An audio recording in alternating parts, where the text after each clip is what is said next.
बिस्मिल्लाहिर्रहमानिर्रहीम। अस्सलाम वालेकुम। मैं हूं मसूद रज़ाक और आप देख रहे हैं एपीटी फोरम। और एपीटी फोरम में जो हमारे पास ये जो सेशन मैथमेटिक्स का चल रहा है, इसमें आज का जो हमारा टॉपिक है, न्यू चैप्टर हम स्टार्ट कर रहे हैं। बेसिकली ये जो टॉपिक हम स्टार्ट करने के लिए जा रहे हैं, ये इक्वली आपके पास एसएससी 2 हम अगर देखें, एसएससी 1 देखें या एचएसएससी 2 को देखें, तो वहाँ पर हमें इसकी ज़रूरत पड़ती है। सो केयरफुली इसको अंडरस्टैंड कीजिएगा। जो न्यू व्यूअर्स हैं उनसे हमारी रिक्वेस्ट के चैनल को सब्सक्राइब कीजिएगा, बेल आइकन को प्रेस करना मत भूलिएगा, क्योंकि जो हमारे आने वाले वीडियोस हैं ताकि वो एक तसलसल में आपको मौसूल होती रहें।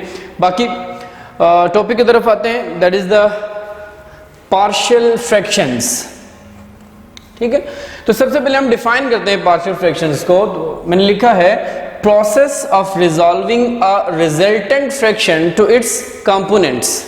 ठीक है, सपोज हमें कोई फ्रैक्शन दी जाए तो जाहिर है उस फ्रैक्शन, वो जो फ्रैक्शन बनी है, यानी P बाई Q फॉर्म जो बनी है आपके पास, अगर हम फ्रैक्शन की बात करते हैं तो हमारे पास क्या आता है, P बाई Q फॉर्म जो बनी है, यहां तक पहुंचने के लिए आपके पास कोई और फ्रैक्शंस थी, कुछ नंबर्स थे जिनको ऐड करके, कुछ एक्सप्रेशंस थे जिनको ऐड या सब्ट्रैक्ट करके आप रिजल्टेंट तक पहुंचे हैं। ठीक है, तो बेसिकली इससे प्रीवियस जो हमने सीखा है उसमें हम ये करते थे कि जो फ्रैक्शंस को ऐड या सब्ट्रैक्ट करके एक रिजल्टेंट फ्रैक्शन बनाते थे हम। अब जो हम करने जा रहे हैं वो रिजल्टेंट को रिजॉल्व करेंगे, ब्रेक करेंगे इसके कंपोनेंट्स में। तो ये प्रोसेस क्या कहलाता है, this is known as a partial fraction. So यहां पर बात हो रही है रिजल्टेंट फ्रैक्शन की। तो याद रखिएगा, हम सबसे पहले फ्रैक्शन को आइडेंटिफाई करेंगे। तो फ्रैक्शन के बेसिकली आपके पास होती हैं 2 टाइप्स। जो फ्रैक्शंस हैं इसकी आपके पास हैं 2 टाइप्स होती हैं जी। ठीक है, थर्ड भी होती है, लेकिन यहां पर हमारे पास जो डिस्कशन में रहेगी वो 2 है। नंबर 1 है आपके पास, that is the proper fraction, and other one is the improper fraction आ जाएगी आपके पास। ठीक है, एक प्रॉपर फ्रैक्शन है, सेकंड क्या है, इम्प्रॉपर फ्रैक्शन है। ओके, अगर मैं फ्रैक्शन के कंपोनेंट्स की बात करूं, I am not talking about the resultant fraction, I am just talking about the fraction. Fraction है, जैसे ये मेरे पास लिखा हुआ है P बाई Q लिखा हुआ है, ये एक फ्रैक्शन है। तो इस फ्रैक्शन के 3 कंपोनेंट्स होते हैं। एक देखेंगे आपके पास ये जो बार का साइन आता है, ये बार का साइन इंडिकेट करता है किसको बेटा, कोशेंट इंडिकेटेड बाय बार। यानी आप जब डिवाइड करते हैं तो डिवीजन के बाद आपके पास क्या हो जाता है, कोशेंट बचता है। वो कोशेंट उसको क्या चीज इंडिकेट करती है, यहां पर बार इंडिकेट करता है, ये बार का जो साइन है। ओके, एक इस बार के ऊपर एक्सप्रेशन होगा आपके पास जिसको हम नाम देते हैं न्यूमरेटर का, और एक बार के नीचे एक्सप्रेशन होगा जिसको नाम देते हैं हम डिनोमिनेटर का। ठीक है, एक न्यूमरेटर है, दूसरा क्या है, डिनोमिनेटर आ जाएगा आपके पास। तो ये जो न्यूमरेटर और डिनोमिनेटर हैं, बेसिकली ये फ्रैक्शन की टाइप्स को क्या करते हैं, डिफाइन करते हैं। हम फ्रैक्शन की टाइप्स को डिफाइन करते हैं। लाइक मैंने कहा प्रॉपर फ्रैक्शन, तो प्रॉपर फ्रैक्शन का मतलब क्या होता है कि आपके पास degree of the numerator must be less than degree of the denominator. तो यहां पर एक चीज लिखी है मैंने, डिग्री। ठीक है, जो भी आपके पास मैथमेटिकल एक्सप्रेशन है, अलजेब्रिक एक्सप्रेशन है, उस एक्सप्रेशन में जो वेरिएबल है उसकी क्या होती है, पावर होती है। तो अब वेरिएबल की जो मैक्सिमम पावर है that is known as the degree. ठीक है, highest power of the involving variable, यानी इस एक्सप्रेशन में जो वेरिएबल इन्वॉल्व हुआ है उसकी क्या है, हाईएस्ट पावर क्या कहलाती है, degree. So degree of the numerator, यानी जो न्यूमरेटर की डिग्री है, अगर वो डिग्री ऑफ द डिनोमिनेटर से लेस है तो फ्रैक्शन आपके पास क्या बनेगी, प्रॉपर बनेगी।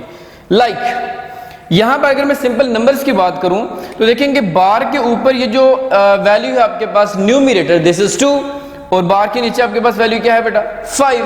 तो ऊपर वैल्यू लेस है, नीचे वैल्यू क्या है, ग्रेटर है। तो इस तरह की फ्रैक्शन क्या कहलाएगी, प्रॉपर फ्रैक्शन कहलाएगी। इसको देखेंगे 1 और 3, ये भी आपके पास क्या बनेगी, प्रॉपर फ्रैक्शन बनेगी। ओके, अगर अलजेब्रिक एक्सप्रेशन में देखूं तो मेरे पास ये फॉर्म बनी हुई है, इसको जरा विजिबल कर लेते हैं, 3x - 1 ओवर x² - 1। अच्छा, जो न्यूमरेटर है उसमें जो वेरिएबल है वो x है, और उसकी मैक्सिमम पावर क्या आ रही है, 1 आ रही है। ठीक हो गया। अगर डिनोमिनेटर को देखें तो वहां पर मैक्सिमम पावर क्या आ रही है, आपके पास 2 आ रही है। ठीक है, मैक्सिमम पावर 2 आ रही है। So degree of the numerator is less than the degree of the denominator, so this is a proper fraction आ जाएगी आपके पास। ये मैं रेज कर लेता हूं यहां से। ठीक है, ये क्या बन गया आपके पास, प्रॉपर फ्रैक्शन, चूंकि degree of the numerator is less than the degree of the denominator. ठीक है, ये पहली कंडीशन होती है।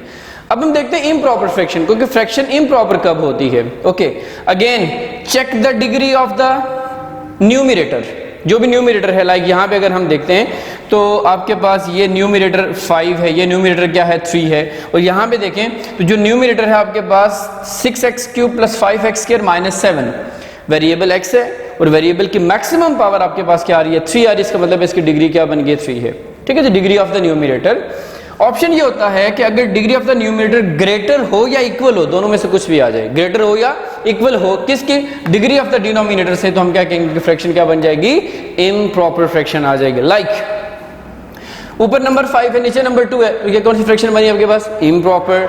3/2 इम्प्रॉपर। ओके, यहां पे देखेंगे जो न्यूमरेटर है उसकी डिग्री बन रही है 3, और जो डिनोमिनेटर है इसकी डिग्री बन रही है 2।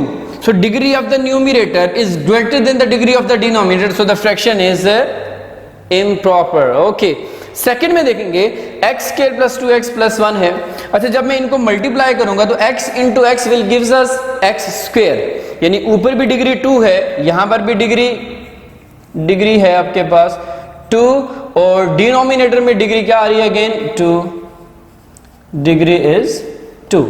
ठीक है, तो अब यहां पर तो ग्रेटर का ऑप्शन था तो इम्प्रॉपर बनी, और यहां पर इक्वल का ऑप्शन है तो अगेन फ्रैक्शन क्या बनेगी, ये इम्प्रॉपर फ्रैक्शन बनेगी आपके पास। एक और थर्ड फ्रैक्शन होती है, वो मैं यहां पे मेंशन कर लेता हूं, कंपाउंड फ्रैक्शन इसे हम कहते हैं जी, कंपाउंड फ्रैक्शन। नंबर्स में इसको मैं देखूंगा like 2 × 1/3, this is a compound fraction.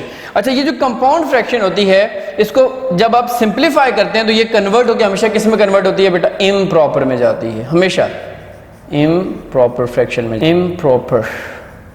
ठीक है जी, जैसे 3 × 2 = 6 + 1 7/3, तो आपके पास ये क्या बनती है, हमेशा इम्प्रॉपर। ये एक और फ्रैक्शन है कंपाउंड, ये हमारे पास यहाँ पे डिस्कशन में नहीं आएगी, लेकिन आपको पता होना चाहिए। ये इनिशियल इंफॉर्मेशन है पार्शियल फ्रैक्शन को रिजॉल्व, यानी किसी भी फ्रैक्शन को उसके कंपोनेंट्स में रिजॉल्व करने से पहले ये इंफॉर्मेशन हम क्या करेंगे, चेक करेंगे। ठीक हो गया, और आफ्टर दैट ये चेक करने के बाद हमारे पास प्रोसेस स्टार्ट होगा, और उस प्रोसेस को हम कैसे करते हैं उसके लिए हम एक क्वेश्चन कंसिडर करेंगे, एंड देन हम इसमें क्या। स्टूडेंट्स, प्रॉब्लम आपके सामने मेंशन किया है, और इसको हम केस नंबर 1 भी कहते हैं पार्शियल फ्रैक्शन का। When denominator has linear non repeated factor, तो बता देता हूं चीजें। लीनियर का मतलब ये होगा कि जो डिनोमिनेटर में फैक्टर होंगे, ठीक है, एक फैक्टर है या 2 फैक्टर्स हैं, उनकी पावर 1 होनी चाहिए। ठीक है, फैक्टर की पावर क्या होनी चाहिए, 1 होनी चाहिए, बात लिनियरिटी की हो जाएगी। नॉन रिपीटेड का मतलब यह है कि कोई फैक्टर 2 टाइम अपीयर ना हो, 3 टाइम अपीयर ना हो, यानी मोर देन 1 अपीयर नहीं होना चाहिए। ठीक है जी, ये आपके पास लीनियर बट नॉन रिपीटेड की बात हो गई है जी। ओके, मैंने सिचुएशन आपके सामने लिखी है 3x - 1 / x² - 1, और कहा है resolve into its partial fractions. एक चीज बता देता हूं पहले, देखिए जस्ट एक क्वेश्चन अगर आपने इसका थॉरोली समझ लिया, अंडरस्टैंड कर लिया, तो सारे के सारे चैप्टर के क्वेश्चन ऐसे ही आपके पास जो है ना वो सॉल्व होते हैं। लिहाजा केयरफुली देखिएगा, वर्डिंग पे गौर कीजिएगा, जो मैं बोल रहा हूँ उसके ऊपर गौर कीजिएगा, इंशाल्लाह ये आपके लिए बहुत आसान रहेगा अंडरस्टैंड करना। ओके, मैंने कहा कि केस नंबर 1 में हम चेक करेंगे सबसे पहली चीज डिनोमिनेटर को। जब भी हमें फ्रैक्शन दी जाएगी तो न्यूमरेटर की डिग्री और डिनोमिनेटर की डिग्री चेक करेंगे, ताकि हम डिसाइड कर सके कि फ्रैक्शन प्रॉपर है या इम्प्रॉपर। सेकंड, आफ्टर दैट हम सिर्फ डिनोमिनेटर को ऑब्जर्व करेंगे कि डिनोमिनेटर में जो फैक्टर्स हैं वो कैसे हैं। लाइक यहां पर अगर आप देखें तो न्यूमरेटर की डिग्री 1 है, डिनोमिनेटर की डिग्री 2 है, सो फ्रैक्शन प्रॉपर है। सो फ्रैक्शन क्या है बेटा, proper. Okay, after that check the denominator. तो जो डिनोमिनेटर है मेरे पास, इसमें लिखा हुआ x² - 1, तो लीनियर वाली बात तो नहीं, क्योंकि x² क्या लिखा, x की पावर क्या लिखी हुई 2। ठीक है, लीनियर का मतलब क्या था, x की मैक्सिमम पावर क्या होनी चाहिए 1। अच्छा, देन हम चेक ये करेंगे कि क्या हम इस लीनियर इस क्वाड्रेटिक फैक्टर को लीनियर में कन्वर्ट कर सकते हैं या नहीं कर सकते, ये चेक करेंगे पहले। x², अगर मैं यहाँ पे 1 का स्क्वायर लिख दूं तो कोई इफेक्ट नहीं आएगा इसके ऊपर। ओके, आफ्टर दैट यानी ये जो मेरे पास एक्सप्रेशन है 3x -1 over a square minus b square will becomes a minus b into a plus b। देखें यहां से इस स्टेप पर आने से इस ओरिजिनल के ऊपर, ओरिजिनल फ्रैक्शन के ऊपर कोई फर्क नहीं पड़ा। ठीक हो गया। अब जरा देखिएगा, check the denominator, you have two factors, one is x minus 1 and the one is x plus 1। अच्छा, यहां पर x की पावर 1 है, x की पावर 1 है, इसका मतलब है both factors लीनियर हैं। सेकंड, नॉन रिपीटेड, देखेंगे ये x माइनस 1 है, ये x प्लस 1 है, these two are totally different things। ठीक है, ये डिफरेंट है आपके पास। सो हम यहां पे क्या कहेंगे, ये फैक्टर्स रिपीट भी नहीं हो रहे, रिपीट भी नहीं हो रहे। ठीक हो गया। तो यानी कि केस नंबर 1 को, ये जो फ्रैक्शन है केस नंबर 1 को क्या कर रही है, ओबे कर रही है, केस नंबर 1 को क्या कर रही है, फुलफिल कर रही है। ओके, आफ्टर दैट जब ये डिनोमिनेटर को चेक करने के बाद नेक्स्ट स्टेज हमारे पास ये आती है कि हम यहां पर कांस्टेंट्स इंट्रोड्यूस करवाते हैं, कांस्टेंट इंट्रोड्यूस करवाते हैं अकॉर्डिंग टू डिनोमिनेटर। ठीक है, अगर डिनोमिनेटर, अगर आपके पास ये फैक्टर्स क्या हों, लीनियर हों, so what we will do, हम constant divided by each factor करेंगे, constant divided by each factor करेंगे। ठीक हो गया। लाइक मैंने कहा था कांस्टेंट इंट्रोड्यूस करवाते हैं हम यहां पर, a is constant divided by factor linear one that is x minus 1 plus एक और कांस्टेंट आप फैक्टर आपके पास, सो b divided by x plus 1 और इसको नाम देते हैं इक्वेशन नंबर 1 का। व्हाट आई सेड उस पर गौर कीजिएगा। मैंने ये कहा था कि डिनोमिनेटर को ऑब्जर्व करेंगे, देखेंगे कि फैक्टर अगर लीनियर नॉन रिपीटेड हैं तो जो लीनियर फैक्टर होता है उसको हमेशा, उसमें हम हमेशा क्या करते हैं, constant divided by that factor, constant, single constant divided by that factor आ जाएगा। अब ये a और b क्या चीजें हैं, वेयर a b और कांस्टेंट्स जो हमने इंट्रोड्यूस करवाए हैं, कांस्टेंट्स टू बी डिटरमाइन। ठीक है, इनकी वैल्यू हमने क्या करनी है, कैलकुलेट करनी है। ये हर क्वेश्चन में यही स्टेप आपके पास फॉलो होगा। अब इसमें करते क्या हैं, करते ये हैं कि जो भी आपके पास ये जो डिनोमिनेटर होता है इसको हम एलसीएम बोलते हैं।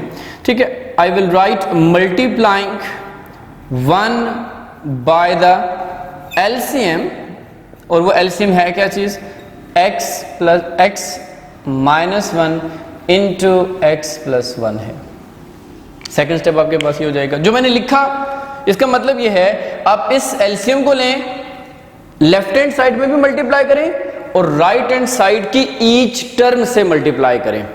देखिएगा जी, उसको उठाएंगे, this is x minus 1 into x plus 1 dot means multiplied by this side, this is 3x minus 1 by x minus 1 into x plus 1। इस साइड पे मल्टीप्लाई कर लिया। फिर मैंने ये कहा कि इस एलसीएम को ईच टर्म के साथ मल्टीप्लाई करना है, like x minus 1 into x plus 1, this is LCM dot multiplied by this one, a over x minus 1 plus this one, ये वापस उठाएंगे LCM x minus 1 into x plus 1 dot multiplied by b by x plus 1। ठीक है, ये detail के साथ question करूंगा, इसके बाद मैंने डायरेक्ट चीजें करनी है, लिहाजा इसको ऑब्जर्व कीजिएगा जी। ये x माइनस 1 इस x माइनस 1 से कैंसिल, ये x प्लस 1 इस x प्लस 1 से, और ये कंप्लीट इससे क्या हो जाएगा, कैंसिल आउट हो गए। मेरे पास जो रिजल्ट बच जाएगा यहाँ पे that is 3x minus 1 is equals to, यहां पे आ जाएगा x plus 1 into A plus x minus 1 into B, चूंकि यहां पे ये बच जाएगा और यहां पे ये बच जाएगा मेरे पास। और इसको मैं नाम दे देता हूं किस चीज को, इक्वेशन नंबर 2 को, और इसको कहते हैं हम आइडेंटिटी। ये हमारे पास क्या बन गई है बेटा, आइडेंटिटी बन गई है। Okay, after that step wise चलते हैं। आफ्टर दैट आपने करना ये होता है, अगर आपके पास लीनियर फैक्टर हैं then by zeros method put them equals to 0। देखिएगा, बाय जीरोस मेथड सेज कि ईच लीनियर फैक्टर को आप क्या करें, इक्वल टू 0 पुट करें। देखिए कितने लीनियर फैक्टर हैं आपके पास, एक ये है, दूसरा ये है। तो जब मैं क्या करता हूं जी, x माइनस 1 को इक्वल टू 0 करता हूं तो क्या होगा, और x प्लस 1 को इक्वल टू 0 पुट करता हूं तो क्या होगा। ऐसा मैं कर क्यों रहा हूं, देखिए इस इक्वेशन नंबर 2 में मेरे पास ये जो a और b हैं ये अननोन हैं, इनकी वैल्यू मैंने क्या करनी है, फाइंड आउट करनी है। सो इनकी वैल्यू फाइंड करने के लिए मैंने जीरोस मेथड यूज किया और इन लीनियर फैक्टर्स को इक्वल टू क्या कर दिया, 0। अब देखेंगे ये फैक्टर जब मैंने इक्वल टू 0 पुट किया, दो बातों को इंडिकेट करता है। नंबर एक ये करता है कि इस इक्वेशन नंबर 2 में जहां पर x माइनस 1 है वो टर्म खत्म हो जाएगी कंप्लीट, एक। दूसरा, जो बाकी बच जाएगा वहां पर x की जगह पे क्या पुट कर दें, 1 पुट कर दें। देखिएगा जो मैंने कहा है जी, x की जगह पे क्या पुट करें, 1। इसमें देखेंगे, okay 3 into in place of x I will put 1 minus 1, okay x की जगह पे क्या आ जाएगा, 1 प्लस 1 इंटू a प्लस मैंने ये कहा था कि जिस टर्म में ये x माइनस 1 खुद है वो कंप्लीट क्या हो जाएगी, वैनिशेस आउट हो जाएगी, खत्म हो जाएगी, इसको लिखने की जरूरत ही नहीं है। इसको सिंप्लीफाई कर लें, 3 1 3 minus 1 and 2 into a, 3 minus 1 you will get 2 into this one, both side पर 2 से क्या करते हैं, डिवाइड, क्योंकि मुझे जस्ट a चाहिए। So a is equals to 1, a की वैल्यू क्या मिली मुझे, 1 मिली जी। क्योंकि स्टार्ट में मैंने कहा था a and b are constants to be determined, a और b क्या है जिनकी वैल्यू मैंने क्या करनी है, फाइंड करनी है। सेकंड फैक्टर को मैंने x प्लस 1 को इक्वल टू 0 पुट किया हुआ है। जब मैंने इसको कहा x plus 1 equals to 0, again ये 2 में आएगा, देखिएगा क्या करेगा। इसके दो मीनिंग्स, एक तो ये कि आइडेंटिटी में जहां पर ये फैक्टर है वो टर्म खत्म हो जाएगी, लाइक ये यहां पे है x प्लस 1, ठीक है, ये टर्म पूरी की पूरी खत्म हो जाएगी। दूसरी बात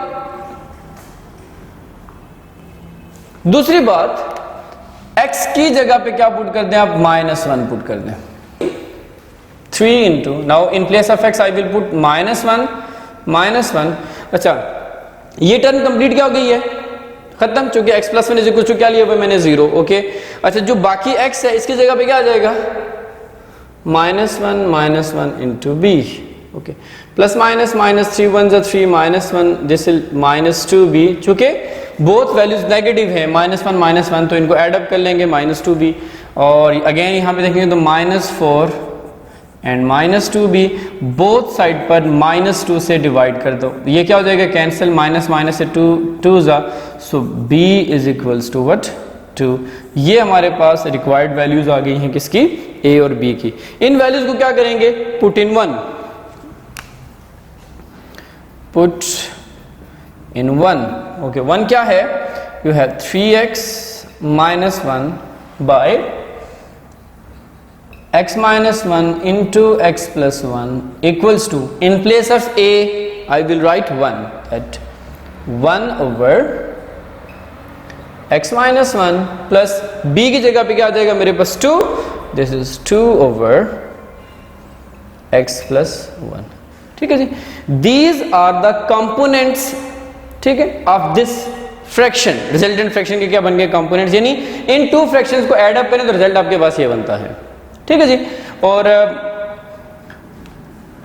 अगेन अगर ओरिजिनल क्वेश्चन में जाना चाहें, 3x minus 1 is equal to, इसको वापस रिवर्स कर लें तो क्या आ जाएगा मेरे पास, x square minus 1 equals to 1 over x minus 1 plus 2 over x plus 1 है जी, ठीक है।